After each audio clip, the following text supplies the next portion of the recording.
우리 오늘 세미나 시작을 하도록 하겠습니다. 우리 클레어나 어, 부동산 커뮤니티 부회장님 나오셔가지고 행사 진행해 주시겠습니다. 감사합니다. 예, 박수로 환영해 주시길 바랍니다. 저는 오렌지카운티 한인상공회의소 부동산 분과위원장을 맡고 있는 클레어나입니다. 제 목소리가 잘 들리시나요? 네, 잘 들립니다. 네, 그래서 저희가 이제 2021년 석달을 거의 보내고 이제 1사분기를 맞춰가는 이 시점에서 지금 현재 부동산 시장의 현황에 관해서 여러분과 진짜 현장에서 느끼는 그런 점을 위주로 한번 쉐어를 하는 자리를 갖고자 하는데요. 이 자리에는 저를 포함해서 5명의 부동산 분과위원회 전문가들이 각 분야별로 소개를 해드릴 겁니다. 먼저 저를 시작으로 주택용 부동산과 그리고 상업용 부동산으로 나누어서 진행을 하겠습니다.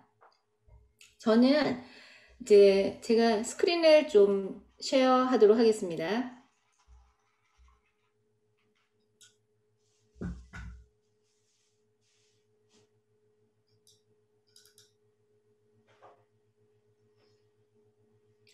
제 스크린이 잘 보이시나요? 네, 네.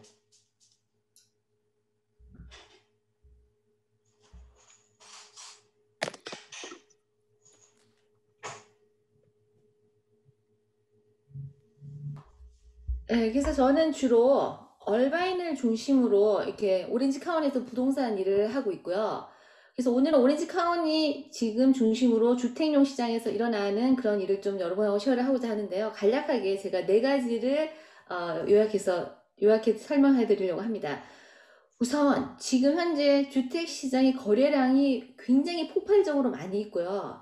그 다음에 부동산 시장의 가장 화두는 팔 매물이 너무나 절대적으로 적다는 겁니다. 그래서 팔 게 없는 게 정말 너무나 큰 문제고요. 그리고 매물이 부족한 만큼 가격이 계속 상승을 하고 있고, 근데 그러면 정말 언제까지 이런 현상이 계속 될 건가, 거기에 대한 이야기를 좀 하고 싶은데요. 여러 가지 뭐 지표가 있지만 가장 기본이 되는 수요와 공급의 측면에서 제가 이제 한번 간략하게 좀 설명을 이제 먼저 드리고 시작을 하겠습니다. 그래서 지금 9개월째 이 시장이 완전히 핫셀러스 마켓인데요. 정말 너무 핫하다 못해서 거의 막 펄펄 끓고 있는 그런 시장이라고 여러분이 이제 생각을 하시면 됩니다. 먼저 수요 공급을 한번 살펴보면요. 왼쪽에 있는 그래프가 공급이고 오른쪽에 있는 그래프가 수요입니다. 그래서 공급이라는 건 결국 1월달이 되면 이렇게 이제 한 해를 시작하면서 팔집들이 이렇게 나오고 보통 이사철이 되면은 점점 매물이 많아져서 그리고 여름을 지나서 연말이 되면은 이렇게 매물이 줄어들고 보통 이제 이런 곡선을 그립니다. 그런데 2018년 같은 경우에 보면은 이미 매물이 굉장히 작게 이렇게 시작한 적이 있었습니다. 오렌지 카운티는 전통적으로 우리가 정상적인 마켓이 되려면 약 7,000개의 매물이 필요한데요. 2018년에 이미 한 4,000개 정도로 매물을 시작했다가 이렇게 간 적이 있었고 보통은 한 6,000개로 시작해서 7,500개가 됐다가 그 다음에 연말이 되면 이렇게 매물수가 줄어들고요. 근데 올해 같은 경우에는 지금 빨간 그래프를 보시면은 3,000개가 안 되는 매물로 시작을 했습니다. 그리고 이 그래프가 정상이 되려면 이렇게 매물이 약간 쌓이기 시작해서 이런 곡선을 그려야 되는데 지금 절대적으로 매물이 부족해서 이렇게 그래프가 내려가고 있고요. 그 다음에 두 번째 그래프는 물건이 매물이 시장에 나와서 에스크로에 들어가는 것, 결국 디맨드에 대한 그런 그래프인데요. 보통 마찬가지로 이렇게 집이 팔려서 에스크로에 점점 많이 들어갔다가 연말이 되면 이렇게 거래량이 줄어드는 거죠. 근데 작년에 팬데믹이 와서 굉장히 활발하게 시장이 시작됐다가 팬데믹으로 완전히 멈춰섰다가 그 다음에 다시 시장이 리커버리 돼서 이렇게 팔려나가기 시작한 겁니다. 근데 올해 같은 경우에는 이렇게 매물이 적은데도 불구하고 지금 에스크로 들어가는 숫자는 월등히 많게 이렇게 시작이 돼서 곡선을 이렇게 그려가고 있거든요. 그래서 지금 현재 오렌지 카운티 오늘 기준으로 보면은 포스엘에 나와 있는 홈이 지금 2,300개가 나와 있고 약 4,000개가 에스크로에 들어가 있습니다. 근데 보통 시장은 약 7,000개의 매물이 있고 그 반 정도 한 3,500개 정도가 에스크로에 들어가 있는 게 정상적인 그런 시장입니다. 그래서 매물의 숫자를 보면 2011년부터 우리가 살펴보면은요. 물론 계절성이 있기 때문에 매물이 이렇게 돼서 여름에 좀 많았다가 작아지고 이런 패턴이 항상 있는데 결국 2011년부터 지금 10년 동안 계속적으로 매물이 절대적으로 줄어들고 있다는 겁니다.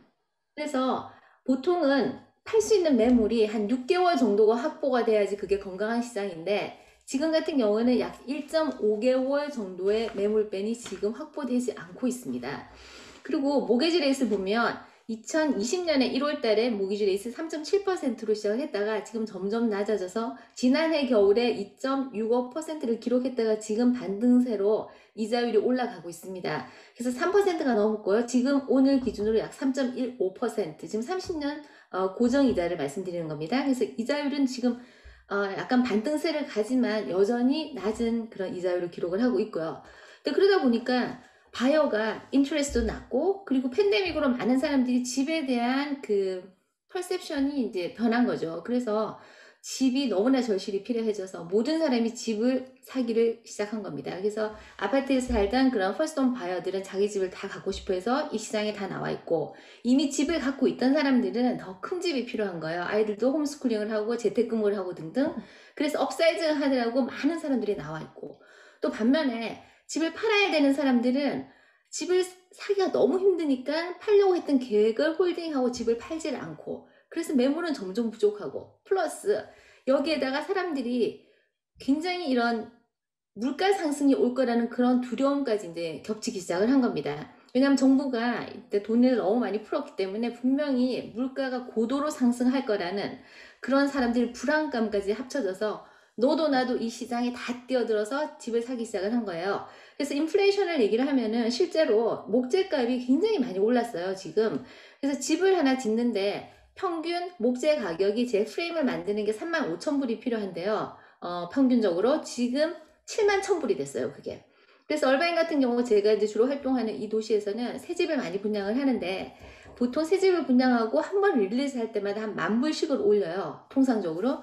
그런데 최근에 와가지고는 한 번 릴리즈 할 때마다 그게 30,000불씩 올라가는 걸 제가 경험을 했습니다. 그래서 바이어들이 깜짝 놀라서 이거 정말 안 되겠다. 하루빨리 집을 사야 되겠다. 그런 약간 공포? 그런 것까지 이제 겹쳐져서 바이어가 세상에 지금 정말 너무너무 많게 넘쳐나고 있는 겁니다. 그러다 보니까 결국은 집 가격이 올라갈 수밖에 없는 거죠. 그래서 집값이 너무 지금 급속도로 상승을 하고 있는데요. 제가 보면 2021년 2월 그리고 2020년 2월 이 두 가지를 비교하면 2021년, 20년 이게 이제 싱글홈입니다. 싱글홈의 경우에 오렌지 카운티에 지금 중간 가격이 1년 사이에 14%가 올랐고요. 그 다음에 평균 가격, 팔렸던 가격에 팔던 집의 평균 가격은 지금 24%가 상승을 했습니다. 어마어마한 숫자인 거죠. 그리고 지금 콘도를 보면은 물론 좀 차이가 나긴 하지만 그래도 역시 콘도도 12%, 13% 가격이 1년 사이에 이렇게 상승을 한 겁니다. 이 숫자는 정말 굉장히 곤혹스러운 거예요. 바이어의 측면에서 보면은. 그리고 또 나머지 한 가지는 굉장히 흥미로운 지수는 보통 마켓에 얼마나 집이 있다가 팔려 나가는가 그게 굉장히 중요한 지수인데요. 예를 들어 가지고 75만 불 이하의 집일 경우에는 마켓 타임이 지금 17일 만에 팔려 나가는데 1년 전만 해도 32일이 걸렸어요. 그리고 39일 근데 지금은 14일 만에 팔려가고 쭉 내려와서 400만 불이 넘는 집일 경우에 작년까지만 해도 약 377일, 1년 넘게 걸려서 집이 팔렸는데 지금은 116일 만에 집이 팔리고 있습니다. 그래서 이거는 보면은 집의 크기를 고려하고 그 집이 작은 집이든 큰 집이든 지금 굉장히 빠른 속도로 팔려 나가고 있는데요. 그러면 대부분 이런 생각을 하는 거예요. 도대체 이 바이어들은 대체 어디서 오는 걸까? 여태까지의 데이터는 오렌지 카운티에서 집이 거래가 되면은요. 바이어의 한 7, 80%는 거의 오렌지 카운티에서 왔다 갔다 합니다. 그래서 오렌지 카운티에서 이 동네에서 저 동네로 이동하고 외부에서 이렇게 유입이 되는 거는 사실 20%, 25% 정도밖에 안 됐어요. 그런데 최근에 와가지고 이 400만 불 넘는지 이 고급 주택을 한번 살펴보면은 주로 이제 이런 고급 주택이 많은 바닷가에 뉴폴 비치나 뉴폴 코스 같은 경우를 보면은 외부에서 굉장히 많은 사람들이 진입이 되고 있어요. 그럼 이 사람들은 대체 어디서 오는 걸까요? 많은 분들이 그 실리콘밸리의 하이텍 컴퍼니가 재택근무를 이제 팬데믹이 끝나도 계속 하겠다고 발표를 한 곳이 굉장히 많아서 그분들이 그 실리콘밸리의 그 비싼 집값을 내고 거기에 살 이유가 없기 때문에 거기를 탈출해서 다른 곳으로 가기 시작했는데 그 중에 한 곳이 이 바닷가의 오렌지 카운티의 뉴폴 코스와 뉴폴 비치인 거예요. 그래서 그분들이 사실은 굉장히 많은 휴양 도시로 막 떠나갔어요. 그래서 주변에 보면은 레이크타워 같은 곳에도 원래는 그곳이 별장이고 세컨홈이 있던 곳인데 그곳으로 아예 프라이머리 레지던스를 옮기는 경우가 너무 많이 발생을 했습니다. 그래서 그곳의 집은 원래 팔리는데 1년이 걸렸는데 지금 거의 한 달 만에 다 팔리고요. 매물이 없어서 못 팔고 있거든요. 근데 그분들이 사실은 굉장히 많이 뉴폴 비치나 뉴폴 코스로 이주를 했어요. 그래서 이거는 정말 굉장히 어마어마한 겁니다. 그래서 오렌지 카운티 전체 수요 공급의 그 마켓쉐어를 보면 만약에 100명의 바이어가 있다면은 52명, 정확히 52%는 100만 불 미만의 집을 찾는 그룹입니다. 그리고 100에서 120만 불 정도를 찾는 그 그룹이 약 10%. 그러면은 400만 불 이상의 집을 찾는 사람은 만약에 바이어가 100명이 있다면 1명이에요, 원래. 근데 지금 쉐어 오브 커런트 디맨드가 2%가 됐으니까 사실은 100% 증가를 했다는 거죠. 그래서 이 바이어가 정말 폭발적으로 이 럭셔리 마켓에 늘어나게 됐고요. 그게 언제부터 시작이 됐냐면은 원래 오렌지 카운티는 약간 항상 수급 불균형이 있어서 집이 좀 모자라는 형편이었어요. 근데 작년 9월부터 시작해서 이 럭셔리 마켓이 움직이기 시작하면서 너무 일이 많고 정말 거래가 너무 급증을 해서 이 가격대에 있는 집들이 거의 한 4,500대에 있는 집들이 사실은 거의 어떤 곳은 막 100만 불이 오르기도 했고요. 거래가 너무 많아서 제가 있는 사무실이 뉴폴 비치에 있는데 저희 이 회사가 생긴 이후에 작년 12월에 가장 거래가 많았습니다. 그리고 지금 현재도 일이 너무 많아가지고 저희 회사랑 주로 일하는 에스크로 컴퍼니가 제가 얼마 전에 에스크로 오픈하려고 했더니 밤새워서 일을 해도 너무 일이 많아서 일을 받을 수가 없다고 다른 데 가라는 그런 통보를 받았거든요. 그만큼 이 럭셔리 마켓이 사상 유례 없는 그런 호황을 지금 맞고 있습니다. 근데 그러면 이게 진짜 언제까지 이렇게 계속될까요? 사실 셀러한테는 굉장히 좋은 일이지만 사실 바이어들한테는 굉장히 이게 지금 정말 힘든 그런 상황이거든요. 그래서 제가 아주 알 수는 없지만 굉장히 조심스럽게 말씀드릴 수 있는 것은 2013년에 이렇게 가장 비슷하게 매물이 모자랐던 적이 있었어요. 그래서 그때 이렇게 이자도 낮고 매물이 모자랐는데 이자율이 올라가면서 서서히 매물이 쌓이기 시작한 그 기록이 있습니다. 그래서 아주 비슷한 상황이 일어났는데요. 보시면은 이자가 내려왔는데 매물은 쌓이고 왜 그렇지? 그런데 항상 이거는 시차를 두고 일어났어요. 그래서 지금 매물이 인트레스트 레이트이 올라가기 시작했는데 그게 지금 바로 반영되진 않고 조금 시차를 두고 있으면은 이렇게 나타나는 거예요. 그래서 지금 여기 매물이 예를 들면은 지난번에 이렇게 약간 이자율이 올랐는데 어떻게 됐지? 매물이 좀 지나야지 그게 이제 쌓이는 거예요. 이렇게.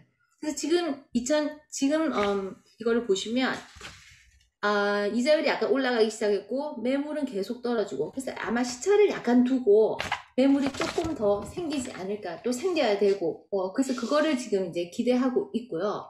그 다음에 또 한 가지 많은 분들이 그 forbearance 프로그램이 있기 때문에 이분들이 집을 팔아야 되는 그런 경우가 연말 정도에 생기지 않을까 그런 얘기를 이제 많이 합니다. 그래서 그 데이터를 보면은 이 forbearance 프로그램이 시작되고 난 다음에 전국에 있는 총 가구, 모기지를 쓰는 가구의 약 8%가 처음 이 프로그램을 사용하기 시작했어요. 그런데 이 프로그램을 사용하는 숫자가 점점 줄어들어서 지금 한 5% 정도로 스테디하게 유지를 하고 있는데요. 그러면 전국에 모기지 있는 가구 중에서 5%가 이 프로그램을 지금 사용하고 있습니다. 근데 더 자세한 브레이크다운을 보면은 그 중에서 이미 한 50%는 이 프로그램을 빠져나갔어요. 이미 밀려있던 금액을 다 정산하고 정상적인 프로그램으로 돌아갔고요. 한 33%에 해당하는 분들은 은행하고 논의를 중이고 이 빨간 그룹에 있는 사람들이 지금 어쩌면은 이미 디폴트를 냈고 또 굉장히 어려움을 겪고 있는 사람들입니다. 그래서 이 사람들은 대부분 경우에 집을 팔아야 될 겁니다. 근데 그게 숏세일이든 포클로즈든 아니면 자기한테 에퀴티가 충분히 있다면 그냥 정상적인 가격으로 시장에 매물을 내놓고 근데 과연 이게 몇 가구나 될까요? 제가 오렌지 카운티의 데이터는 정확한 그 숫자를 찾지를 못했고요. 전국으로 보면은 지금 32만 5천 가구가 있습니다. 그래서 32만 5천 가구가 만약에 하루아침에 모든 사람이 갑자기 집을 시장에 다 내어놓는다면 어떤 일이 생길까요? 이런 일이 생깁니다. 지금 현재 1월 달에 전국에 있는 매물 숫자가 32만 5천 개고 이분들이 다 내놓는다 하더라도 실제로 작년에 팔렸던 그 거래량보다 더 부족한 양입니다. 그래서 이런 걸 감안하면 하반기에 들면은 약간 매물이 더 증가할 거고 또 그렇게 되리라고 예상을 하는데요. 그렇다고 해서 지금 이 핫셀러스 마켓이 하루아침에 바이어스 마켓으로 전환되기는 너무나 힘들고요. 계속 셀러스 마켓이 될 겁니다. 그래서 요번 연말까지는 확실하게 그렇게 될 거고 아마 내년까지도 셀러스 마켓이 이어질 거라고 예상을 하는데요. 그러면 대체 어떻게 집을 사죠? 바이어들이 너무 이제 고생을 하고 있어요, 솔직히. 그래서 팬데믹으로 사람들이 더 교외로 더 큰 집으로 집에 머무르는 시간이 많다 보니까 그렇게 됐어요, 지금. 그래서 얼바인 같은 경우도 지금 굉장히 거래가 많지만 사실은 얼바인을 벗어나서 더 내륙 쪽, 예를 들면 코트데카사, 미션비에오, 라데라렌지, 더 남쪽, 더 내륙으로 갈수록 바이어가 더 많습니다. 그래서 이런 곳에서 집을 팔면 보통 오퍼가 한 10개 정도 들어오고요. 그리고 또 굉장히 막 공격적으로 예를 들면은 지금 어프레이저 컨틴전시를 리무브하고 들어오는 게 거의 일반적인 거고요. 그리고 리페어, 노 리페어 리퀘스트, 터마이트도 안 해주고. 그래서 셀러한테는 굉장히 유리한 시장이지만 바이어는 굉장히 좀 어려움을 겪고 있고 앞으로도 정말 집을 사야 되는 바이어는 굉장히 공격적으로 아마 오퍼를 쓰셔야 될 겁니다. 그래서 코비드 19 백신이 나왔으니까 사실 그것도 그렇고 그 다음에 어떤 고용 개선이 이제 unemployment가 개선이 되고 있기 때문에 모든 게 약간 안정이 되고 그래서 실제로 셀러들도 이렇게 안심하고 좀 집을 이렇게 시장에 내놓고 이렇게 매물이 모자라는 이 이유 중에 하나가 많은 셀러들이 코비드가 무서워서 집을 내놓지 않는 것도 사실은 한 25%의 셀러는 집을 그 이유 때문에 내놓지 못하고 있는 거거든요. 그래서 백신이 다 공급이 되고 그러면 이게 좀 진정이 되지 않을까라는 생각이 듭니다. 그러나 진정이 되지 그것이 지금 이 셀러스 마켓이 바이어스 마켓으로 전환되기는 한동안은 좀 어렵다고 저는 봅니다. 이상입니다. 그래서 제가 생각하는 거는 앞으로 이제 계속 이렇게 좀 핫한 마켓이 계속 될 거라고 그렇게 예상을 하고요. 이어서 이 주택용 부동산을 주로 하시는 저희 빅토리아님 이사님께서 지금 오렌지 카운티와 LA 카운티를 주로 비교하면서 한번 말씀을 소개를 해 주실 겁니다. 빅토리아 이사님. 네, 안녕하세요. 네, 지금 현재 Century 21 써니힐에서 근무하는 빅토리아임이고요. 그리고 또 지금 CMB 모자이크 디자인 홈스테이징을 하고 있어요. 그래서 오늘은 또 우리 클레어나 이사님이 오렌지 카운티에 대한 설명을 잘 해주셨기 때문에 저는 홈스테이징에 대해서 간단하게 좀 말씀드리려고 해요. 저도 지금 스크린 쉐어 좀 하겠습니다. 준비하는 동안 저기 회장님 말씀하셔도 괜찮습니다.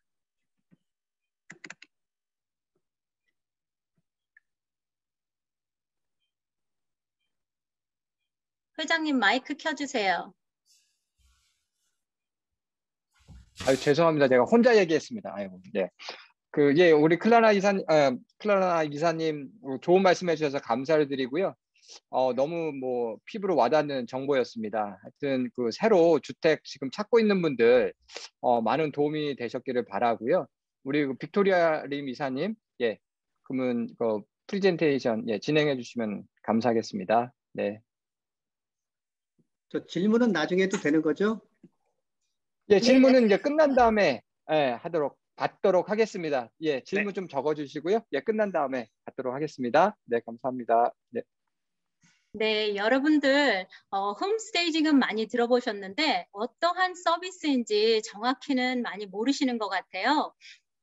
홈스테이징이란요, 지금 현재 셀러분들이 집을 내놓으실 때 굉장히 지금 막 집이 일주일 만으로 다 팔리는데도 홈스테이징을 하는 이유, 그거를 오늘 알려 드릴게요.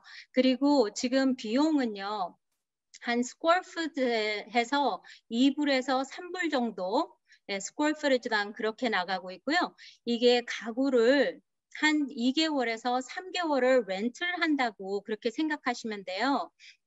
그래서 이거를 갖다가 예쁘게 모델홈처럼 꾸며놓고 그런 다음에 다 파신 다음에 에스크로가 끝나기 전에 네, 그거를 갖다가 다시 이제 거두어 가는 건데요. 여기에 뭐 미니멈 차지가 있기 때문에 아무리 작은 집이라도 뭐 1000 스퀘어 풋이 안 된다 하더라도 한 3000불 플러스 정도는 쓰셔야 돼요. 그런데 이런 많은 돈을 주면서 왜 이런 상황에 스테이징을 해야 되나요? 이제 많이들 물어보세요. 그러는데 홈스테이징이란 자체가 집과 여자는 꾸며야 된다고 항상 그러잖아요. 예, 그렇듯이 지금 예쁘게 화장을 해놓는 거예요.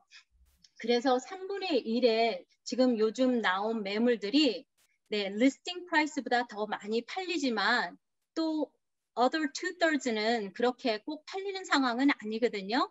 그래서 지금 저희가 매물도 부족하지만 이 집들이 나와 맞아야 돼요. 그렇기 때문에 나와 맞는 집들을 찾기가 어려운 거지 예, 매물이 전혀 없는 건 아니에요. 그래서 마켓에 또 오래 있는 것들은 굉장히 오래 나와 있는 것들이 많이 있어요. 그래서 이거를 갖다가 홈스테이징을 함으로써 가정집에 생명을 불어넣어준다고 네, 이걸 예쁘게 단장을 하면 더 빠른 판매하고 최대한 이익을 보는 키포인트가 되거든요.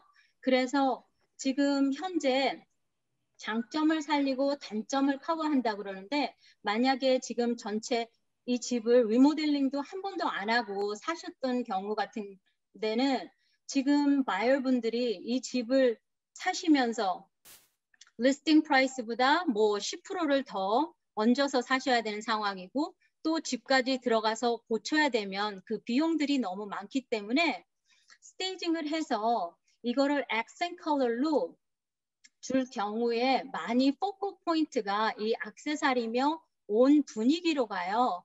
그렇기 때문에 저희가 집을 딱 들어가서 10초 안에 결정이 된다고 합니다. 그래서 집을 보고 네, 10초 안에 이 집 내가 마음에 든다, 좋다, 나쁘다가 많이 결정이 되기 때문에 First impression is a lasting impression. 그렇기 때문에 이 first impression이 굉장히 중요합니다. 그래서 저희가 이거를 그냥 말씀드리는 게 아니고 예, 연구에 따르면 홈스테이징 시장에서 리스팅 시간을 절반으로 단축시키면서요.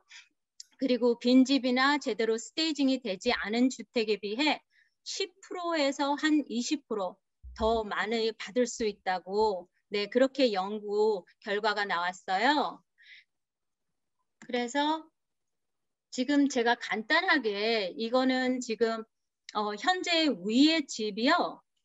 지금 같은 집 사진을 찍은 건데요. 예, 스테이징 하기 전과 후를 보여드리는 거예요.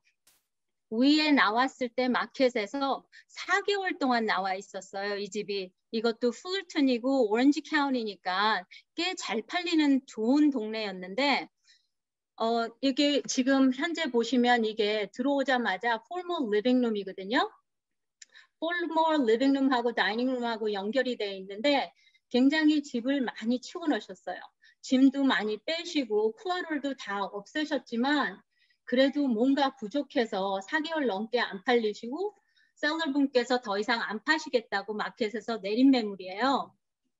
근데 이거를 스테이징을 했는데 그냥 간단하게 같은 소파, 지금 현재 여기서 쓰시는 소파인데도 여기에 뭐 러그와 다른 액세서리를 이렇게 같이 갖춰서 집도 더 넓어 보이고 네, 이런 색상 같은 게 조명 같은 게 또 더 밝아서 그런데 포커 포인트가 가기 때문에 여기 다이닝룸 보시면 다이닝룸도 예, 옆에 클러터 보이시죠? 이런 것도 다 치우고 여기에 나무도 갖다 놓고요. 예, 플레이 세팅도 하고 네, 이런 간단하게 하는 거와 예, 차이가 많이 있어요. 그리고 이게 또 패밀리 룸이에요.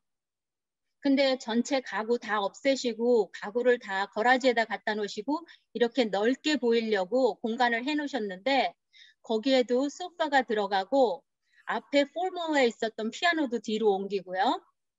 그래서 같은 색상으로 색상은 2가지에서 3가지 더 이상 안 써요. 그 색상을 전체 집으로 코디네이트해서 느낌을 그렇게 가는데요. 그리고 여기는 부엌인데 아시다시피 여행 다니시면서 수베니어 다 모아서 이렇게 놓으시고 뭐 가족 사진들도 있고 부엌 자체는 다 깨끗이 청소를 해 놓으셨는데 그래도 또 썰렁해서 네, 여기 이거 다 깨끗이 치우고 세팅도 하고 네, 해놨더니 큰 효과를 봤어요. 그래서 4개월 동안 안 팔렸던 집이 네, 스쿨 디스트릭트도 좋고 집 플로어 플랜도 좋은데 이렇게 스테이징을 하고 나서 네, 25 days 안에 팔렸어요. 그러니까 이게 굉장히 큰 효과를 주는 거니까 조그만 투자에 굉장히 큰 효과를 네, 볼 수가 있습니다. 그래서 많은 분들이 예, 돈을 쓰시고라도 예, 이렇게 많이들 하세요. 예, 그러면은 이제 홈 스테이징에 대해서 간단히 말씀드렸고요. 이제 저희가 이거 들으시는 분들이 한인타운하고 이제 LA의 한인타운하고 오렌지 카운티를 이제 주로 많이 사시는데 오렌지 카운티도 벌써 클리어나 선생님이 다 전체를 해주셨기 때문에 저는 그냥 코리아타운하고 풀러턴을 좀 컴페어 해드리려고 그래요. 그래서 지금 아시다시피 한인타운은 가격 자체가 너무나 많이 올랐어요. 그래서 현재 한인타운에서는요, 뭐 오퍼들이 multiple 오퍼들이 많이 안 들어오고 있는 상황이에요. 그리고 market days on the market 여기서 보시면요, 지금 현재 액티브로 나와 있는 매물들입니다. 코리아타운에. 그리고 여기가 주소가 있고 이거는 number of bedroom and number of total bathroom 그리고 이제 square footage를 얘기하는 거고요. 이제 square foot당 가격. 그러면 뭐 507불에서 네, 높이는 뭐 지금 400 아래도 있고요. 네, 여기 뭐 600불 훨씬 넘는 이렇게 매물들이 나와 있어요. 근데 DOM이라고 This is days on the market. 그러면 지금 현재 나와 있는 이 매물들이 days on the market 보시면 여기 93일, 45일, 32일, 51일, 네, 94일, 173일. 이런 거는 진짜 매물이 없는 이런 상황에서도 지금 안 나가고 있는 상황들도 많이 있어요. 그렇기 때문에 지금 현재 많은 바이어분들이 나는 집 찾기가 너무나 힘들다. 오퍼 한 뭐 5, 6번 썼는데도 지금 안 되니까 포기하시는 분들도 많거든요. 그러면 조금 크리에이티브하게 나가셔야 될 것 같아요. 오퍼 쓰는 방법도 그렇고요. 네, 에이전트를 잘 선정하셔서 그리고 제가 좋으면 다른 분들도 다 똑같이 좋아해요. 그렇기 때문에 경쟁에밖에 쓰실 수가 없거든요. 그러는데 좀 안 나간 거, 다시 back on the market 한 매물들 그런 거를 좀 인테리어를 보셔가지고 그 안에 내가 어떻게 해서 고쳐서 이 매물들을 사면은 예, 더 효과적으로 예, 살 수 있을까 그렇게 보시는 것도 아주 좋은 아이디어일 것 같고요. 그리고 여기 보시면 코리아타운 only입니다. 옆에 가깝게 행커 파크도 있고 미드월셔도 있고 그것도 다 코리아타운 안으로 있지만 그냥 요거는 그냥 코리아타운으로 example 잡은 거예요. 그러면 지금 현재 에스크로에 들어가 있는 게 133일 걸렸고요. 그리고 또 이 밑에 보시면 178일 걸렸어요. 그리고 여기는 지금 6개월 안에 팔린 매물들이거든요. 그런데 이제 빨리 팔린 것들 당연히 있고요. 올해 여기 팔린 것들 보시면 네, 그래서 전체적 가격 자체는 죄송합니다. 이게 전체적 가격 자체는 여기 보시면은요. 뭐 81%도 있지만 리스팅 프라이스에서 거진 뭐 100% 여기 되는 거 있고 네, 100% 넘는 거는 여기 103%는 있기는 있지만요. 50 그렇게 많지는 않아요. 57만에 나와서 예, 58만 8천에 예, 팔렸어요. 그런데 보시다시피 우리가 다 지금 바이어분들이 자택근무를 하면서 밖으로 외곽으로 많이 나가시고 오렌지 카운티 아니면 뭐 샌버디너 카운티 그런 데로 많이 밖으로 나가시기 때문에 한인타운 자체는 지금 저희가 알다시피 뭐 홈레스 문제도 있고요. 네, 그래서 그렇게 매물들이 지금 핫하지는 않다고 봐요. 그래서 전체적으로 캘리포니아에서 지금 스태티스틱이 나온 게요. 1/3가 지금 다 저번 달에 over asking으로 다 팔렸다고 그러거든요. 그러면 나머지 2/3도 지금 있는 상황이기 때문에요.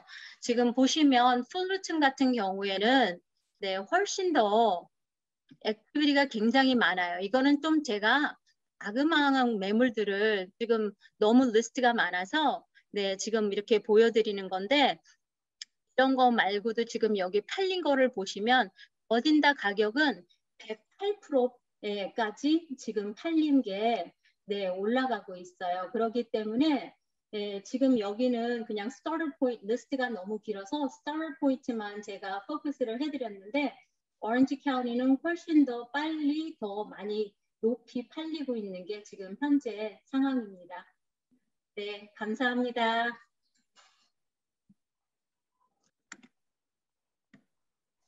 네, 아이고 감사합니다. 네, 네, 언뮤트 해주시겠습니까, 클라라 나 이사님? 언뮤트 하시고 말씀해 주시면. 예, 죄송합니다. 네, 빅토리아 이사님 정말 소개 잘 들었고요. 감사합니다. 그리고 다음은 상업용 부동산을 이제 주로 다루시는 저희 맥스 신 이사님께서 상업용 부동산에 관한 그 소개를 해드릴 겁니다. 네, 안녕하세요. 반갑습니다. 일단 팬데믹 뉴 노멀인 줌을 통해서 여러분을 만나 뵙게 돼서 반갑게 인사드리겠습니다. 저는 라하브라 오렌지 카운티 라하브라 시리의 골든키 리얼티 앤 인베스트먼트라는 부동산 회사를 운영하고 있는 오너 브로커입니다. 86년도에 라이센스 취득을 한 후 아직까지 부동산에만 종사하고 있는 부동산 커머셜 위주를 전문으로 하고 있어요. 오늘 주제가 팬데믹 이 시기에 그 커머셜 부동산 마켓 현황과 팬데믹 이후에 마켓이 어떻게 될 것인가 하는 것에 대해서 여러분들과 한번 알아보는 시간을 갖도록 하겠습니다. 커머셜 부동산이라고 그러면은 인컴 프로퍼티를 말씀드리죠. 리테일 상가나 쇼핑센터 또는 아파트먼트, 오피스 빌딩, 웨어하우스, 인더스트리얼 빌딩 등 이런 인컴 창출하는 부동산들을 우리가 커머셜 프로퍼티라고 하는데 아시다시피 지금 리테일 상가나 쇼핑센터 쪽은 팬데믹으로 인해서 많은 스몰 비즈니스들이 지금 셧다운이 된 상태지요. 통계에 따르면 지금 전국적으로 160만 개의 스몰 비즈니스가 퍼머넌틀리 클로즈다운을 했다는 그런 안타까운 소식도 있습니다. 이렇게 테넌트들이 셧다운을 하고 나가게 되면은 당연히 베이컨시가 늘어나겠죠. 그러면 인컴이 투자가로서 인컴이 줄어들 테고, 그다음에 이 오피스 빌딩도 지금 현재 재택근무가 유행이 되는 것처럼 오피스 빌딩도 베이컨시가 좀 늘어나는 추세가 돼 있고요. 그다음에 다행히 인더스트리얼이나 웨어하우스 쪽은 온라인 비즈니스가 활성화가 되고 물류 창고들이 필요한 그런 디맨드가 있어서 인더스트리얼 쪽은 지금 그래도 수요가 챙기고 있는 그런 입장이고요. 그다음에 아파트 오너들도 지금 아시다시피 팬데믹의 포비어런스 프로그램을 적용을 해서 많은 렌터들이 렌트비를 유예받고 있습니다. 처음 6개월 렌트비 유예를 줬다가 다시 한 번 더 연장해서 맥시멈 1년까지 유예를 주는 걸로 알고 있거든요. 그러다 보니까 지금 포비어런스 프로그램으로 규제를 받는 건물주들이 전국적으로 350만이나 60만으로 지금 이렇게 기록이 되는 걸로 알고 있는데 그런 상황들이고 지금 현재 데이터를 보면은 언임플로이가 팬데믹으로 1,100만까지 치솟은 적이 있었고요. 그다음에 포비어런스 혜택 규제를 해서 지금 렌트비를 포비어런스 프로그램이라는 게 테넌트가 렌트비를 못 냈을 때 건물주가 에빅션을 시킬 수가 없죠. 그거를 이제 그 규제를 해서 그러니까 지금 렌트비를 한 1년까지 유예를 받는 그런 그 혜택을 받고 있죠. 테넌트들이. 이제 그 이후에 그 프로그램이 끝나면 어떻게 될까 하는 거는 참 우리가 또 봐야 되겠지만은 아무튼 현재 이런 데이터를 보면은 우리가 과거 그 2008년에 그 서프라임 모게지 크라이시스 때 한번 그 부동산 마켓이 폭락한 적이 있었어요. 그때도 이러한 비슷한 수치가 나왔습니다. 실업자 수가 한 1,100만 명 정도가 나왔고 또 그때 그 부동산 가격이 폭락하면서 언더워터 프로퍼티가 돼서 그 깡통 주택들을 힙을 못하고 다 포기를 해서 폴크로저가 한 310만 채 뭐 이렇게 그 한번 그 혼돈이 난 적이 있는데 하지만 지금 요번 그 팬데믹에도 그런 비슷한 그 상황이지만 그 실질적으로는 아주 굉장히 그때와는 좀 다릅니다. 어떻게 다르냐면 일단 코로나가 터지면서 이 정부에서 굉장히 신속하게 대응을 했죠. 대처를 해가지고 국가 비상사태를 선포하고 한 5조 달러가 넘는 그 재정 정책을 지금 실행을 해서 실업률을 잡기 위해서 PPP 론도 주고 또 긴급 디제스터 론도 주고 실업수당도 연장하고 계속 경기를 그 살리기 위해서 무지하게 지금 노력을 하고 있는 게 보이고 있고 아직도 그 긴급 재정이 그 지원이 계속되고 있는 상황입니다. 금리도 제로 금리 상태에서 지금 연준이 향후 2, 3년간은 이자를 이 상태를 유지하겠다 이런 그 좋은 사인을 보내고 있고요. 하지만 아무튼 그 이렇게 지금 그 투자 부동산 마켓에서 베이컨시가 늘고 인컴이 줄어들게 되면은 궁극적으로 이 가격 밸류에 조정이 오지 않을까. 지금 렌트비도 조절을 지금 받고 있는 입장이고 그래서 부동산 가격이 이번 팬데믹이 지나고 나가게 되면은 어느 정도 좀 가격 조절이 있지 않을까 이렇게 예측을 조심스럽게 해보고 있는데요. 이렇게 또 그 투자자들 입장에서 볼 때는 이런 상황이 이런 그 위기가 어쩌면 그 기회가 되는 경우가 왕왕 있습니다. 일단 현재 마켓 그 밸류가 팬데믹 이후로 만약에 조절이 받는다면은 가격이 좀 내려갈 수가 있는 그런 찬스가 있죠. 그럼 이제 부동산 투자라는 게 그 가격이 쌀 때 우리가 구입을 해서 비쌀 때 매각을 하는 게 그 기본 상식인데 그런 찬스도 있지 않을까 하는 조심스럽게 좀 내다보고 있는데요. 지금 현재 그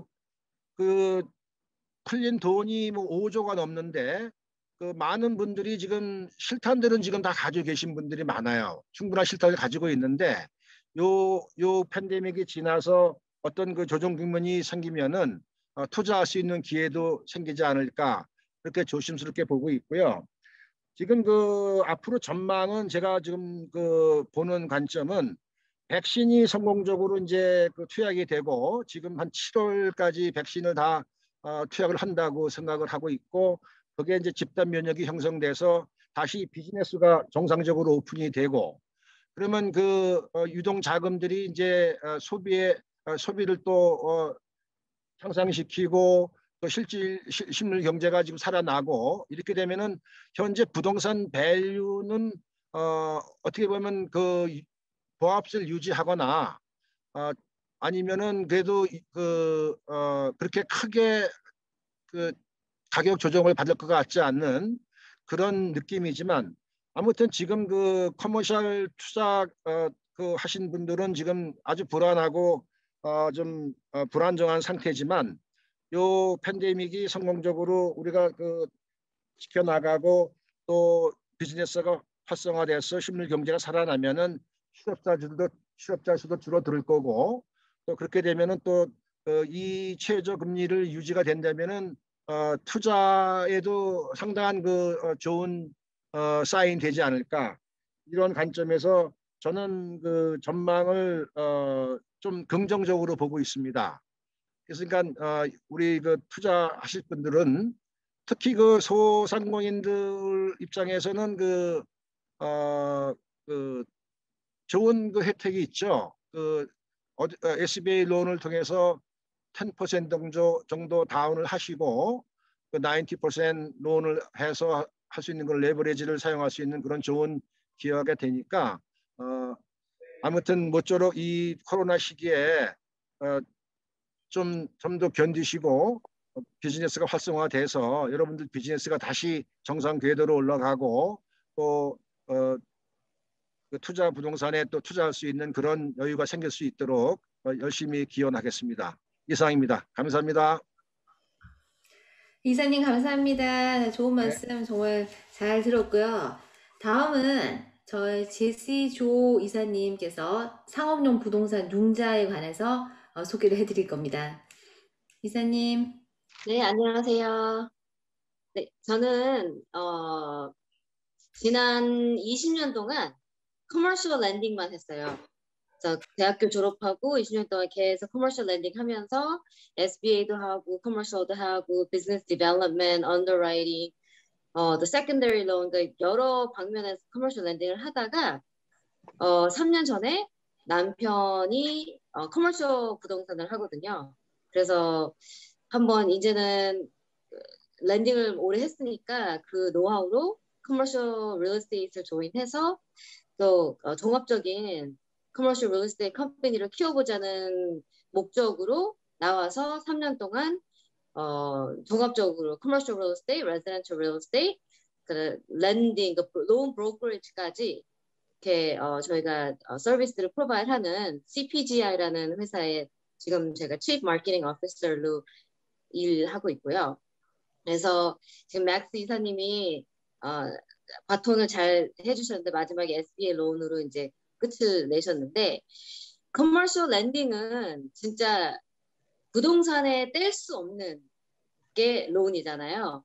그래서 제가 간단하게 오늘은 이게 론 랜딩도 굉장히 제가 20년 동안 계속 나오지 못했던 이유가 every deal is different. 그러니까 아무리 똑같은 비즈니스라도 론을 애널라이즈 할 때 그게 guarantor이 누구고 borrowing이 누구고가 다 다른 거에 따라서 정말 다 each individual loan 패키지가 챌린징해요.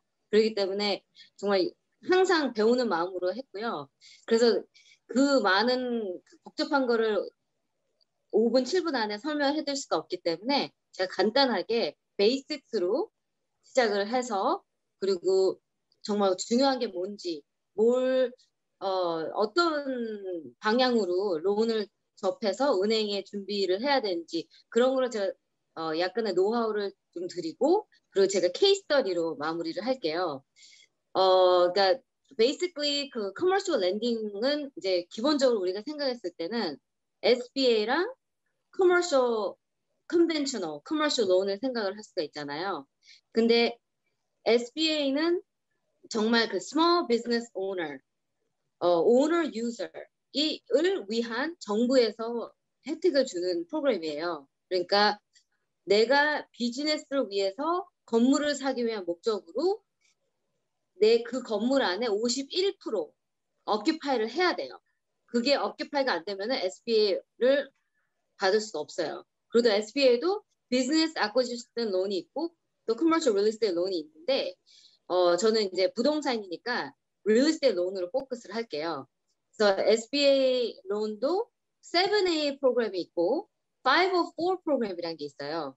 그러면 7A는 주로 좀 약간 리스크가 좀 있는 비즈니스들이 변동 이자를 받고 10%에서 15%를 다운하고 85%에서 90% 파이낸싱을 받는 게 7A고 그리고 심지어는 좀 론 활발했을 때는 스타트업도 했었어요 많이. 근데 요즘은 거의 뭐 스타트업은 리스크가 많기 때문에 거기다가 또 팬데믹 이후로 좀 그런 마지널한 비즈니스들이 많이 폴드업하고 있는 상황이라서 스타트업은 정말 레귤러 은행에서는 받기 힘들고 차라리 디지털 랜딩 그런 게 요즘 많이 생기거든요. 그런 데는 오히려 스타트업만 하는 데가 있어요.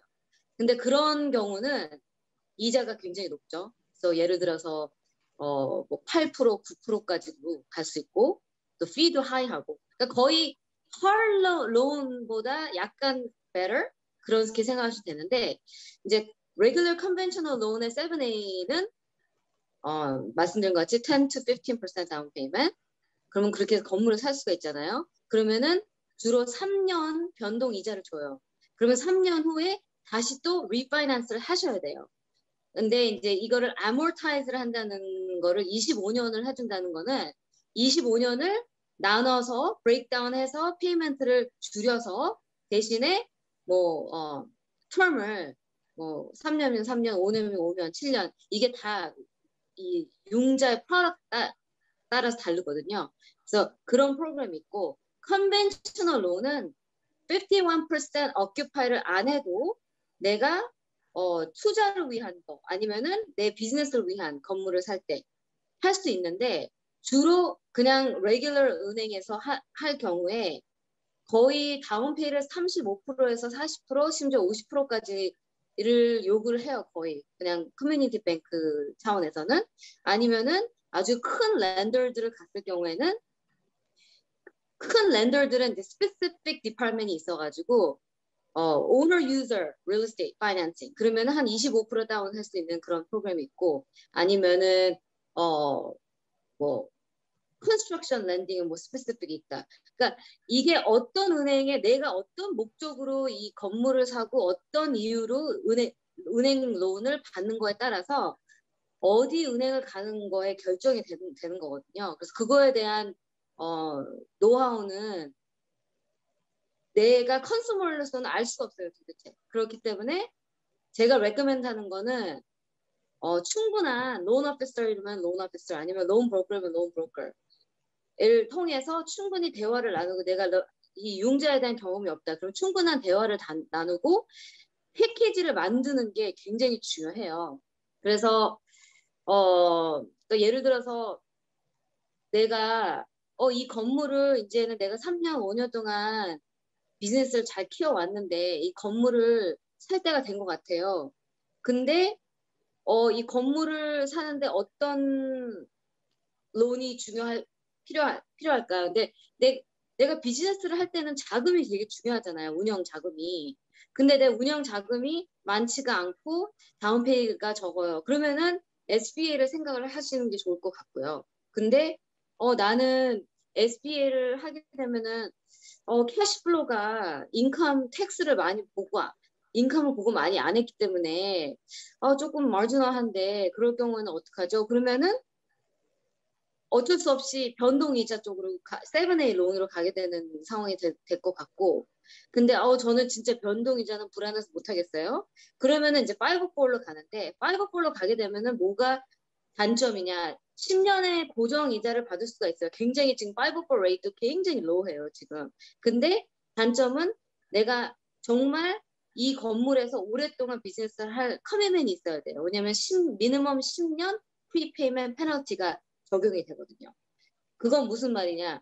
보통 내가 1년에 융자를 받았을 때 첫 1년은 10% 프리페이먼트 페널티가 있는 거예요. 그거는 아웃스탠딩 밸런스 예를 들어서 아웃스탠딩 밸런스가 밀리언이에요. 그러면은 내가 10%라는 돈을 프리페이먼트 페널티를 해야 돼요. That's a lot of money. 그러면은 10만 불이잖아요. 그거를 페널티를 내야 되니까 만약에 내가 갑자기 팔아야 되는 상황이 되거나 론을 못 갚는 상황이 되거나 그러니까 이런 거는 정말 나한테 적합한 론이 뭔지를 미리 생각을 해가지고 어떤 프로그램이 나한테 제일 맞는지 그거를 충분한 대화와 충분한 스터디를 한 다음에 어플라이를 하셔야 돼요.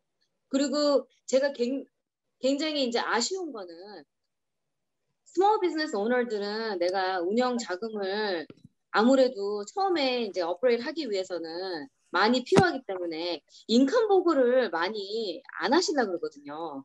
근데 미국에서 오랫동안 비즈니스를 하시려면은 이거는 투자라고 생각을 하셔야 돼요. 인컴 보고는 그러니까 할수록 롱텀을 봤을 때 내가 준비돼서 융자를 받아야 될 상황이 됐을 때 그때 인컴 보고가 제대로 잘 안 돼 있으면은 그때 융자를 못 받으면 그건 내 손해예요. 왜냐면 아시다시피 부동산은 샀을 때 이미 이득을 버는 거거든요. 에퀴티는 부동산은 샀을 때 이미 나는 돈을 버는 거예요. 그렇기 때문에 인컴 보고를 안 하고 있어서 정말 내가 이제는 그로우하게 되고 딱 타이밍에 내가 사야 되는 타이밍인데 그거를 서포팅이 안 돼서 못하면은 너무너무 많은 손해를 볼 수가 있는 거거든요. 그래서 제가 20년 동안 은행에서 있었을 때 알짜 부자들은요. 절대 자기 돈으로 부동산 안 사요. Never. 크레디빌리티를 은행하고 쌓아서 릴레이션십을 쌓아가지고 그분들은 미니멀리 다운 해가지고 항상 론을 끼고 들어가요. 그러니까 컨셉이 예를 들어서 내가 뭐 밀리언 달러이 있어요. 그러면 정말 작은 뭐 여러 가지 뭐 레지던셜을 투자를 하고 싶다. 그런데 내가 밀리언을 다 캐시를 주고 사면 빌딩 하나밖에 못 사잖아요. 근데 내가 밀리언 가지고 2, 30만 불씩 쪼개가지고 빌딩을 파이낸싱 받아서 사면은 3-4개는 살 수가 있는 거예요.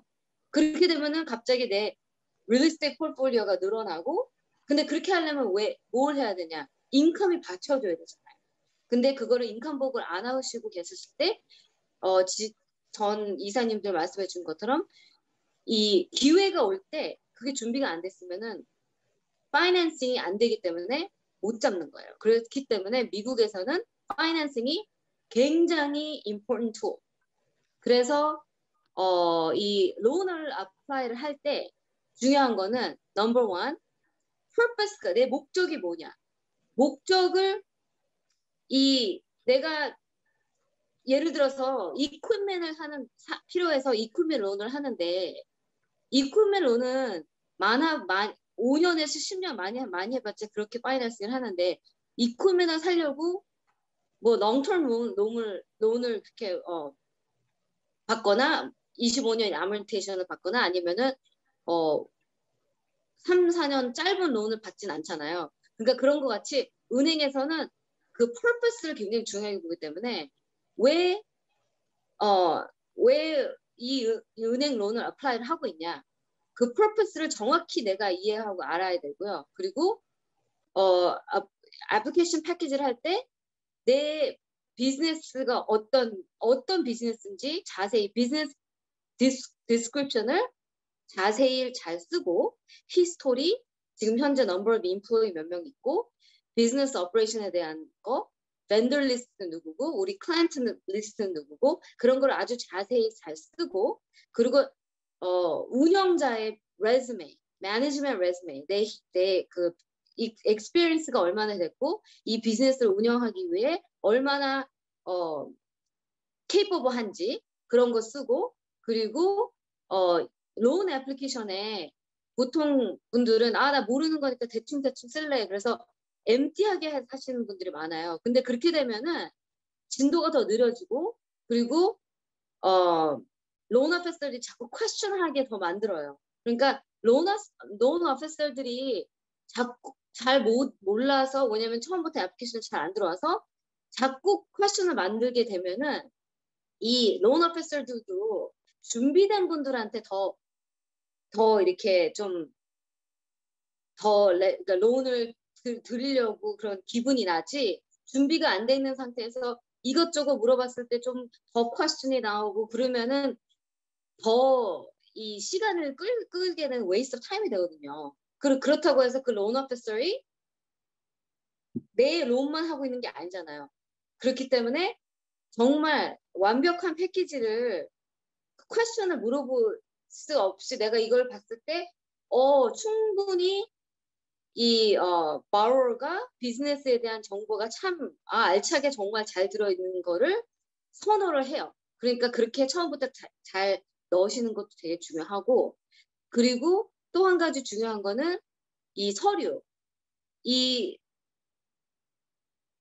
generally speaking 3년 tax return 보고한 거 달라고 그러고 current 그러니까 지금 3월 달이잖아요. 그러면은 1월부터 3월 말까지의 current interim financial statement 달라고 그러고 그러니까 그런 up-to-date information을 잘 패키지 해가지고 보내줘야 되고, 그리고 거기에 대한 이제 information, 약간의 뭐 내가 중간에 큰 무슨 purchase를 했다. 그럼 그거에 대한 또 설명을 할 준비를 하셔야 되고, 그러니까 정말 loan officer이 지난 3년 동안 이 비즈니스가 어떻게 운영을 해왔는지에 대한 정보를 충분히 잘 설명할 수 있는 준비가 돼야 되고, 그리고 중간에 이 론 프로세스 중간에 갑자기 막 큰 무슨 large equipment을 갑자기 사야 돼서 캐시를 디플릿 한다든지, 아니면은 갑자기 중간에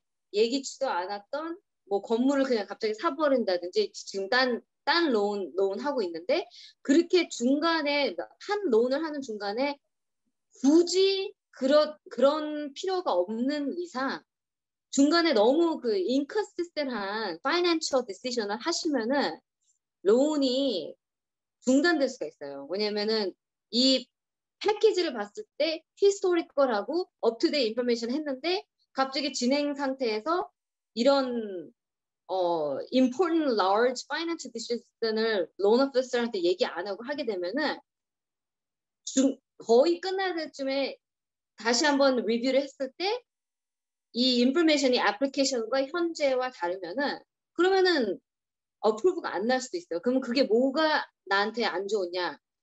커머셜 랜딩은 커스트가 어마어마해요. 예를 들어서 레지던셜 어프레이저 같은 거는 많아봤자 뭐 정말 뭐 1,000불 미만 안 되잖아요. 근데 커머셜은 요즘에 커스트가 너무 많이 올라서 5,000불, 6,000불, 심지어 10,000불까지 하는 게 있어요. 디펜딩 on 어떤 빌딩을 사는 거에 따라서. 그렇기 때문에 또 론이 아마운트가 크다. 그러면은 또 그만큼 커스트가 더 많이 들고, 또 타이틀 폴리시도 비싸고, 여러 가지로 굉장히 커스트리 하거든요, 뭐든지. 그렇기 때문에 내가 잘 모르고 이 론 어플라이는 중간에 갑자기 이런 큰 무슨 파이낸셜 디시전을 해가지고 돈을 막 왔다 갔다 이렇게 플럭추에이션하게 쓰면은, 그러면은 이제까지 내가 진행된 론이 헛수고가 될 수 있기 때문에 그런 거 굉장히 주의를 해주시고요. 물론 비즈니스에 대한 그런 레귤러 오퍼레이션에 대한 거면은 상관이 없어요. 근데 갑자기 안 하던 무슨 퍼체스를 한다든지 그런 얘기를 하는 거예요. 저는 대충 이렇게 론을 어플라이해서 진행되는 상황하고, 또 내가 또 패키지를 완벽하게 준비하고, 그리고 또 중요한 거는 팔로우업을 하는 거. 이제 은행에 하고, 은행은 특히 이제 저는 굉장히 좀 답답한 게, 한국 그런 은행 분위기는, 한국 사람들은 좀 naturally 일을 빨리빨리 하고 열심히 하는 편이에요. 근데 미국 은행 사람들은 일을 잘하는 사람도 정말 잘하지만 전체적으로 분위기가 되게 다르거든요. 좀 slower. 그렇기 때문에 내가 팔로우업을 열심히 딜리전이 안 하면 내 론은 뒷전으로 갈 수가 있어요. 그러니까 내가 어플라이 했다고 그냥 알아서 하겠지 하시지 말고 항상 이제 팔로우업을 잘 하시는 거. 그게 이제 제가 생각하기에 중요한 포인트고요. 그래서 간단하게 설명을 드렸고, 그리고 이제 케이스 스터디 하나 드릴게요. 제가 작년에 팬데믹이 딱 시작되자마자 시작된 론이 있었는데, 이거는 이제 커머셜 real estate purchase를 우리 회사에서 하면서, 제가 또 파이낸싱을 naturally commercial lending을 굉장히 잘하니까 도와달라고 부탁을 하면 제가 같이 도와줘요. 은행을 찾아드리고 애플리케이션도 제가 다 도와드리고, 이런 케이스였는데 우선 건물을 찾는 데까지 2년 반이 걸렸어요. 굉장히 specialized 비즈니스였거든요. 그러니까 banquet hall, event planning 그런 비즈니스였어요. 그러니까 이런 비즈니스는 프리-팬데믹 때 굉장히 붐이, 그리고 캐시 인컴도 너무너무 많고, 그래서 정말 저희가 15년 동안 지켜왔던 클라이언트인데 first banquet hall property 저희가 해줬고, 그거에서 이제 6개가 expansion 하는 굉장히 크게 된 회사였어요. 그래서 이제 워낙 스페셜라이즈 된 거라 보니까 건물을 찾는데 우선 되게 오래 걸렸고, 왜냐면 zoning, 이 스페셜라이즈 된 건물들은 스페시픽 zonin에 들어가야 되거든요. 그래서 그거 찾는 게 굉장히 힘들었고, 그래서 드디어 건물을 찾았는데 SBA 론 15% 다운 페이를 하고 들어갔어요. 근데 이제 인컴을 많이 보고를 안 했기 때문에 variable rate program 7A로 들어갔거든요. 7A로 들어갔는데 unfortunately 팬데믹이 딱 히트한 거예요. 그러고서는 락다운이 시작됐어요. 제일 크게 타겟된 게 이벤트, 행사, theater 그런 게 제일 아직까지도 지금 오픈을 못하고 있잖아요. 그래서 이 비즈니스가 블랙리스트에 올린 거예요, 은행에. 그래서 LOI를 다 받고 어프로버까지 다 받았는데, 왜냐면 이분들은 그래도 자기네들 또 어디셔널 클라로 집까지 잡으면서 정말 프리 팬데믹 때는 no brainer 정말 quickly 파이낸스가 나왔을 텐데 팬데믹 때문에 어렵게 찾아서 들어갔는데 이게 갑자기 environment 테스트에 또 걸린 거예요. 이 environment 테스트 이게 론이 들어가면은 감정 appraisal value를 해야 되고 environmental assessment을 해야 돼요. 근데 phase 1을 했는데 phase 1에서 어쩌면 거기 potentially contamination이 있을 수도 있어요. 그래서 phase 2까지 했어요. phase 2라는 거는 이제 그 soil 땅 그 꺼내가지고 검사를 하는 건데 거기까지도 clear 다 오케이. 그런데 또 이 캘리포니아는 restriction이 어마어마하다 보니까 인더스트리 스탠다드가 많이 바뀐 거예요. 그래서 가스 테스팅에서 또 에어 테스팅에서 걸린 거예요. 에어 테스팅에 걸려서 에어 테스팅을 또 해야 된다는 거예요. 그러면 지금 커스트가 이미 인바이러멘터만 15,000불이 넘기 시작한 거예요. 그래서 계속 이제 올라가서 에어 테스팅까지 결국에는 했는데 클리어하게 나왔어요. 다행히. Thank God.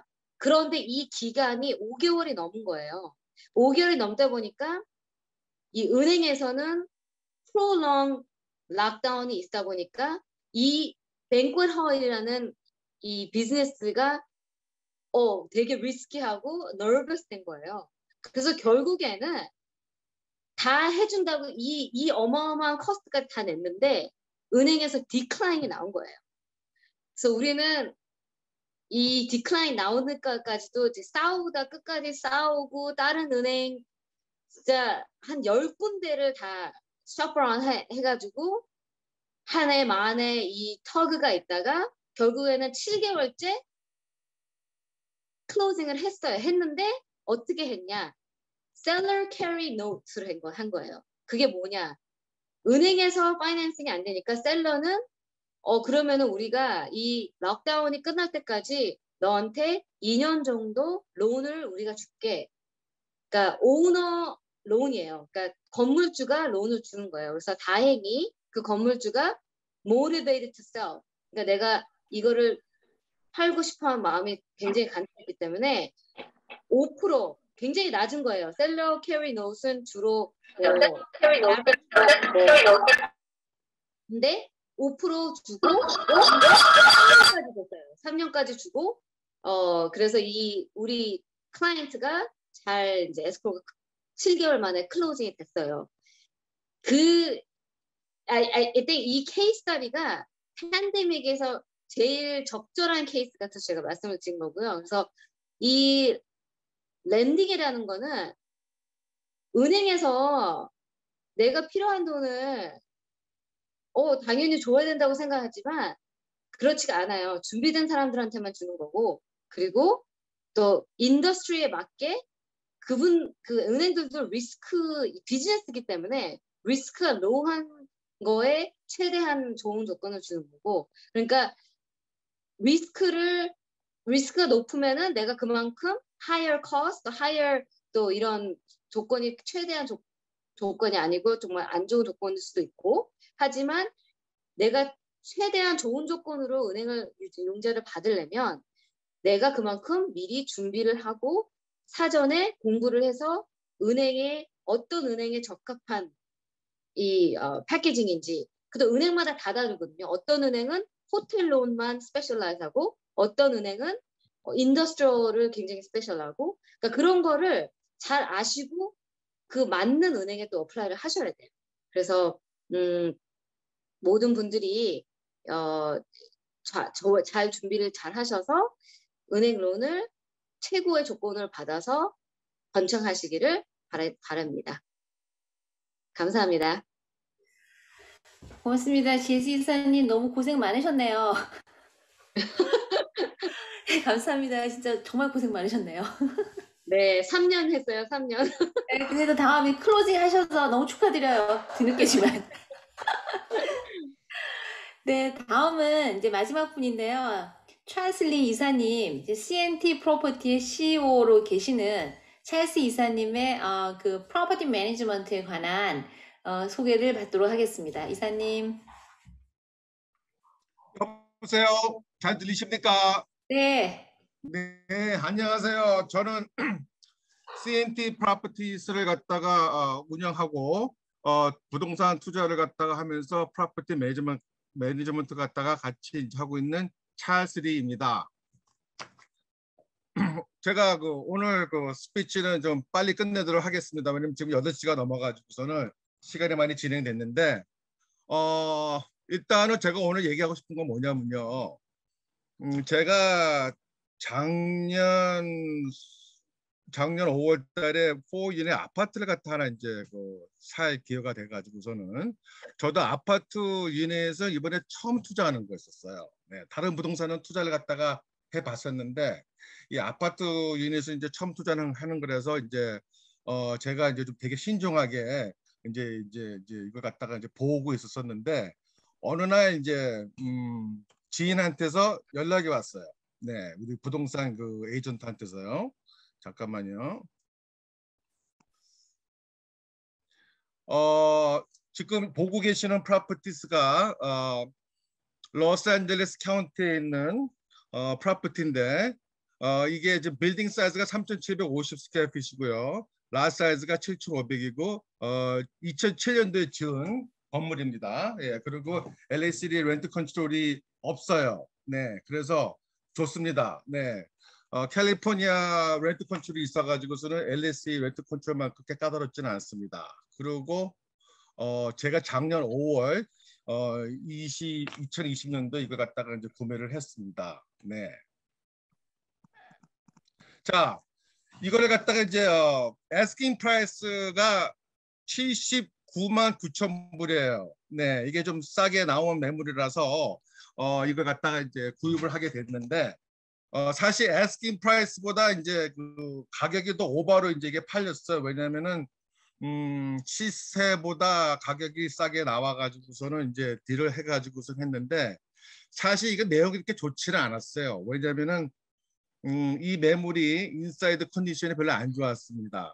네, 그래가지고서는 이 매물을 갖다가 이제 저희가 인사이드 컨디션을 갖다가 리모델을 갖다가 해야 되는 조건이었어 가지고서는 그게 들어가는 게 한 2만 5천 불 정도가 들어갔어요. 네. 왜냐면은 지금 이제 리모델을 갖다가 하려면은 기본적으로 우리가 이제 해야 되는 게 뭐냐면은 이제 카페트하고 뭐 플로 같은 거, 타일 같은 걸 바꿔야 되지 않겠습니까? 네. 그리고 이제 저기 뭐야 페인트 같은 거 당연히 기본적으로 해야 되고요. 네. 그다음에 이제 당연히 깨끗하게 이제 청소를 갖다 해야 되겠죠. 그래가지고서는 이제 이게 카스트가 2만 5천 원 정도가 들어가는 걸로 잡았고, 그 다음에 이게 3 유닛인데 4th 유닛이 unconforming 유닛이라서 AD의 레노베이션 카스트 제가 6만 불을 잡았어요. 네, 그래서 이걸 갖다가 지금 레노베이션 갖다 잡았는데 한 10months 걸렸어요. 왜냐면은 알다시피 팬데믹이 이제 이게 있어가지고서는 이게 컨포밍 유닛을 갖다 만들려고서는 이제 아키텍처 드라잉도 들어가고 이제 해가지고서 이제 퍼밋이 나왔습니다. 이번 달에 드디어 나와가지고서는 이제 공사가 이제 시작됐습니다. 네, 그래서 지금 이렇게 해가지고서는 하는데 자 여기에다가 또 가격은 82만 5천에 저희가 매입을 했는데 거기서 테넌트가 세 테넌트가 있었었는데 세 번째 테넌트도 나가겠다 그러고요. 예, 먼스가 다 있었습니다. 테넌트들이. 그리고 두 번째 테넌트도 이제 거기 이제 사위가 살았었는데 그 사람도 나가겠다 그러고. 그래서 이제 첫 번째 테넌트만 이제 있는 걸 했는데 그 사람한테 저희 전 주인이 받는 렌트가 1,750불이었었어요. 네, 좀 싸게 받았죠, 시세보다. 예, 근데 이제 이 건물을 갖다가 사가지고서는 property operation expense 갖다가 드는 값이 한 1,300불 정도 들어가요. 왜냐면은 여기서 제일 많이 들어가는 게 이제 property tax하고 그 다음에 이제 인슈런스. 예, 그래서 실제 이게 수익성이 이게 거의 없는 매물이라시피 했습니다. 그래서 이게 450불 정도 남았어요. 인컴이요. 그래서 이걸 갖다가 이제 해야 되느냐 말아야 되느냐 많이 이제 망설였었는데 그래도 이제 포텐셜이 있다고 생각을 해가지고서는 이걸 갖다가 이제 저희가 추진을 갖다가 시작을 했습니다. 네, 그래서 저희가 이제 여기 보면은요, 렌트 인컴이 first unit은 이제 3bed 2.5 bed인데 2,350불을 갖다가 받고, 그다음에 second unit은 이제 제일 커요. 이 아파트 4유닛 중에서 이게 그라지가 컨버트 돼 있어가지고서는 3bed에 2.5 bed를 갖다가 2,700불 정도 받고 이제 저희가 있습니다. 예, 이거를 이제 어떻게 됐냐면은 second unit은 이제 우리 사주실 에이전트가 이제 렌트를 갖다 놔줬고요. 그리고 third unit은 first unit에 살던 아들이 이제 분가를 하면서 자기가 이제 리모델링 하는 과정 갖다 보니까 이게 깨끗하게 리모델링이 잘 되고 있으니까 자기네가 이 third unit 갖다 렌트를 갖다가 하겠다 그래가지고서는 이걸 갖다가 이제 렌트를 했어요. 그래서 제가 2,050불 받고, 그다음에 fourth unit은 one bath인데 이게 under renovation, potential estimated income이 1,500불이 됩니다. 네, 그래서 이걸 갖다가 자 여기 보시면요, finance analyst current가 좀 어떻게 되냐면은 monthly income이 7,100불이고요. 지금 실제로 받고 있는 게요. 그다음에 total operating expense가 1,500불이에요. 왜 1,500불이냐면요, property tax하고 그다음에 이제 인슈런스하고 그리고 first unit에 거기에 보면은 이제 아파트가 드라이브웨이가 있고 그다음에 이제 랜드스케이핑은 거의 없습니다. 근데 이제 저희가 프로퍼티 매니지먼트 갖다 직접 가가지고서는 드라이브에 또 크레인도 할 수 없고 또 트래시캐도 또 내줄 사람도 또 필요하고 그래가지고서는 first unit 계신 분한테 한 달에 200불씩 주고서는 제가 그거 갖다가 부탁을 했어요. 그래서 어그리가 돼가지고서는 그분이 이제 프로퍼티를 갖다가 이제 클린업을 갖다가 그분이 해주시면서 저희가 200불을 줘가지고서 1,500불이 이제 한 달에 나가요, 비용으로요. 그래가지고서 monthly operating monthly net operating income이 5,600불이고요. 그 다음에 yearly net operating income이 67,200불입니다. 근데 옆에 있는 게 이제 뭐냐면 프로포마로 해가지고서는 monthly income이 8,600불이고요. 왜냐면 1,500불을 더 받을 수가 있으니까. 왜냐면은 이제 이걸 갖다가 이제 레노베이션을 갖다가 이제 저희가 하고 있는데 세컨 유닛에 계신 또 테넌트께서 이 유닛을 갖다가 자기 어머님을 갖다가 거기에다가 또 렌트 주겠다고 모시겠다 그래가지고서는 곧 이게 레노베이션이 되면은 이게 리스가 나갈 것 같아요. 예, 그래서 한 달에 1,500불 에디셔널 인컴을 갖다가 더 받게 되면은 실제 나가는 operating expense는 1,500불이지만 monthly net operating income이 7,100불이 됩니다. 예, 아주 괜찮죠? 7,100불이 되는데 거기서 이제 yearly net operating income이 85,200을 갖다가 저희가 이제 잡았을 때 이게 이제 estimated cap rate이 요즘 보통 아파트 같은 것도 보면은 셀러 마켓이고 핫해가지고서는 한 5% 뭐 4.5% 그런데 저희는 컨servative하게 이걸 잡았어요. 그래서 6%를 이걸 잡아가지고서는 셀링 프라이스가 85,200불에 캡 레이즈 6% 잡았을 때 142만 불이 나옵니다. 그래서 저희 토tal 인베스트먼트 카스가 910만 불이고요. 910만 불에다 92만 불이고요. 그다음에 캐피털 게인이 이렇게 해가지고서 나온 게 51만 불이 이제 되는 거를 이렇게 좀 저희가 이제 뽑아봤는데, 이게 이제 그 실질적으로 이제 저희가 이제 그 투자를 해가지고서는 나온 이제 그 캐피털 게인 프로핏입니다. 네, 그래서 여기에 대한 퀘스천이 있으실 것 같아서 제가 이제 빨리 얘기를 했는데 거기에 대해서 이제 제가 이제 퀘스천을 갖다 하겠고요. 그 다음에 프로퍼티 매니지먼트를 갖다가 저희가 이제 저는 직접 하고 있습니다. 근데 이제 여러분들이 이제 그 프로퍼티를 갖고 계신 분들이 프로퍼티 매니지먼트를 갖다가 사실 여기 캘리포니아는요 좀 멜팅 팟이기 때문에 워낙 그 각 타인종들이 많기 때문에 그 지역마다 그 사이즈마다 그 특성이 다 있어요. 그래서 저는 이제 그걸 갖다가 알기 때문에 직접 프로퍼티 매니지먼트 갖다가 하고 있는데, 만약에 프로퍼티 매니지먼트가 쓰실 생각이 있으시면은 저는 이제 그 로컬 커뮤니티에서 이제 그 지역을 갖다 잘 알고 있는 회사를 갖다가 쓰는 걸 갖다가 추천을 합니다. 네, 그래서 프로퍼티 매니지먼트는 그렇게 이제 하시는 걸 하고, 마지막으로 이제 제가 이제 얘기하고 싶은 건 뭐냐면은, 제가 부동산을 투자하면서 지키고 있는 3가지 필로소피가 있어요. 네, 근데 그게 이제 뭐냐면은 첫 번째 필로소피가 이제 뭐냐면은 부동산은 무리하지 말라. 예, 우리 뭐 오버 레버리지는 저는 안 합니다. 예, 그러니까 융자를 많이 끼고 하게 되면은 그만큼 부담이 많아지고, 잘못되면은 저 포클로저 들어갈 그 확률이 높아지기 때문에 저는 이제 무리한 투자는 안 합니다. 그게 저의 이제 첫 번째 원칙이고요. 두 번째 원칙은 부동산은 버티면 돼요. 네, 그러니까 오버 레버리지 안 하고 무리 안 하고서는 이제 부동산에 갔다가 이제 사면은 버틸 수가 있잖아요. 예, 그래서 부동산이라는 거는 이 타이밍이고 이 사이클이 있기 때문에 이 부동산 가격이 내려갔다가 이걸 갖다가 뭐 예를 들어서 뭐 20만 불에 내려갔어요. 근데 이걸 갖다가 안 팔았습니다. 그럼 얼마 손해 봤습니까? 손해 본 거 하나도 없습니다.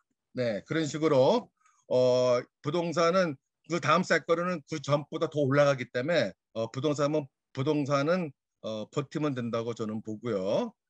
세 번째는 부동산은 살 때 보는 거예요. 아까 좀 전에 우리 제시께서 하셨던 얘기가 뭐냐면은 살 때 이제 프로핏을 한다 그러는데 그러니까 부동산을 잘 사야 되죠. 네, 잘 사야 되는데 그 잘 사야 된다는 거는 이제 사실 분석도 해야 되고 공부도 해야 되고 또 많이 봐야지 됩니다. 그래서 부동산은 이 팔 때가 보는 게 아니고 살 때 보는 거다 하고서 오늘 이렇게 해서 제가 그 3가지 갖고 있는 필로소피를 갖다가 말씀을 드렸습니다.